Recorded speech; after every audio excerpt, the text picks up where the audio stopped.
4 ಜನ ನಮ್ಮ ಸೈನ್ಯದ ಯೋಧರು ರಸ್ತೆ ಅಪಘಾತದಲ್ಲಿ ತೀರ್ಕೊಂಡಿದ್ದಾರೆ.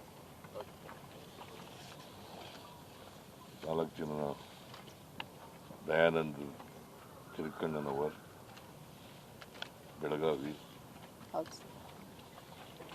ಧರ್ಮರಾಜ್ ಸುಭಾಷ್ ಕೋಟಾ ಚಿಕ್ಕೋಡಿಯವರು, ಮಹೇಶ್ ನಾಗಪ್ಪ ಮಾರಿಗುಂಡ ಮಹಾಲಿಂಗಾಪುರ ಬಾಗಲಕೋಟೆ, ಆಮೇಲೆ ಅನೂಪ್ ಪೂಜಾರಿ ಕುಂದಾಪುರ. 4 ಜನ ಕರ್ನಾಟಕದವರು. ಕರ್ನಾಟಕದ ಯೋಧರು ಅಕಾಲಿಕ ಮರಣಕ್ಕೆ ತುತ್ತಾಗಿದ್ದಾರೆ. ಅದರಲ್ಲೂ ಆಕ್ಸಿಡೆಂಟ್ನಲ್ಲಿ ಸತ್ತಿದ್ದಾರೆ.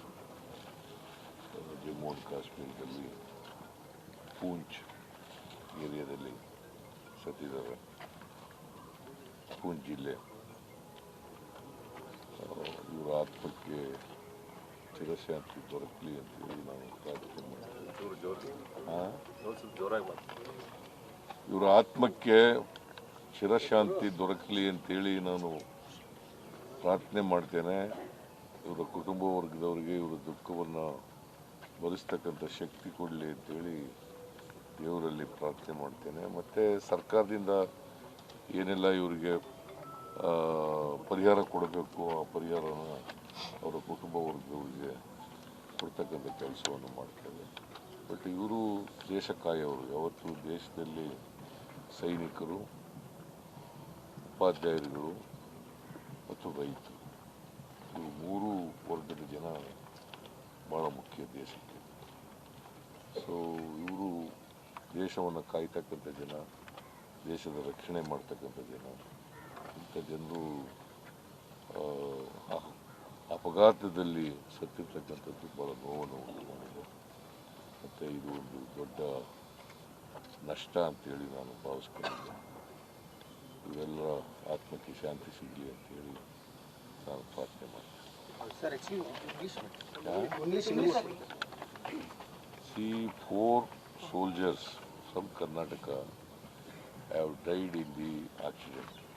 That is in the Jammu and Kashmir state, in Poonch district. They are all from Karnataka. They are all from Karnataka. 2 from Belgaum, 1 is from Bagalkot, the another is from Udupi. Dayanand Tilkananawar from Belgaum,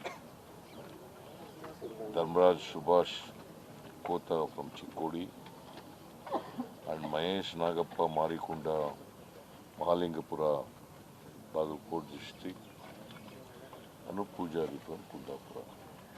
ಕುಟುಂಬದವರು ಭೇಟಿ ಆದ್ರಿ sir? ಅವ್ರ ಮಗನ ಅವ್ರಿಗೆ ಹೇಳಿದ್ದೀನಿ, ಅವ್ರಿಗೆ ಸಾಂತ್ವನ ಹೇಳ್ತಕ್ಕಂಥ ಕೆಲಸ ಮಾಡಿದ್ದೀನಿ. ಮತ್ತು ಅವ್ರ ಕುಟುಂಬ ವರ್ಗದವರಿಗೆ ಪರಿಹಾರ ಕೊಡ್ತಕ್ಕಂಥ ಕೆಲಸನೂ ಕೂಡ ಮಾಡ್ತೀವಿ.